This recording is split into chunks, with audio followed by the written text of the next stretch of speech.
మేము చేసిన దానికంటే ఒక రవ్వ ఎక్కువ చేయాలి పేదోళ్ళకు. కానీ నువ్వేం చేస్తున్నావు?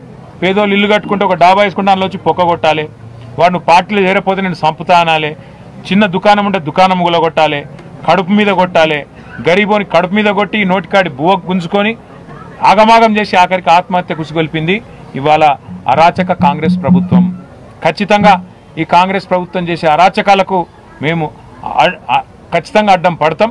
మొత్తం బీఆర్ఎస్ కుటుంబ సభ్యులందరం కూడా ఎమ్మెల్యేలు కావచ్చు, ఎమ్మెల్సీలు కావచ్చు, ఒక్క పిలుపుతో ఎక్కడ అరాచకం జరిగినా గతంలో హైడ్రా బాధితులకు అండగా నిలబడ్డం, మూసీ బాధితులకు అండగా నిలబడ్డం, లగచర్లలో భూములు గుంజుకుంటామంటే అక్కడ అండగా నిలబడ్డం.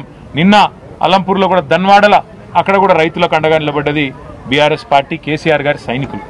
రేపు కూడా నేను ఒకటే అంటున్నా, హైదరాబాద్లో ఎక్కడైనా సరే ఏ పేదవాడి మీద రేవంత్ రెడ్డి ప్రతాపం చూపెట్టినా మీకు అండగా ఉండేది, ఖచ్చితంగా మీకు అండగా నిలబడేది బీఆర్ఎస్ పార్టీ మాత్రమే. ఎందుకంటే మాకు తెలుసు హైదరాబాద్ నగరంలో ఇవాళ ఒక్క బోరబండ తీసుకుంటే ఇట్లాంటి స్లమ్లో ఒక 100 ఉంటాయి, ఈ 100 గల్లీలు ఉంటాయి. ఇటువంటి ఈ 100 గల్లీలల్లో ఏది రైటు, ఏది రాంగు, ఏది లీగలు, ఏది ఇల్లీగల్ అంటే దేవుడు కూడా చెప్పలేడు.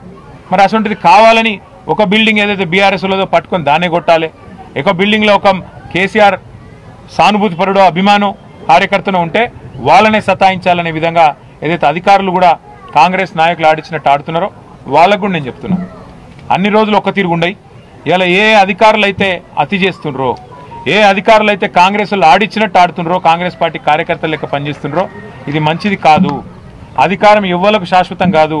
మొన్నటిదాకా 10 ఏళ్ళు మేమున్నాం, ఇవాళ వాళ్ళకు అవకాశం వచ్చింది. రేపు మళ్ళీ బరాబర్ తెలంగాణలో మళ్ళీ కేసీఆర్ గారికి అవకాశం వస్తుంది.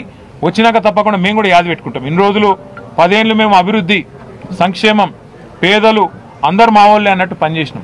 కానీ మీరు ఇట్లే పనిచేస్తే, ఇదే తీరుగా మా వాళ్ళ మీద పగబట్టినట్టు చేస్తే పక్కా హిసాబ్ కితాబ్ అన్ని రాసుకుంటాం.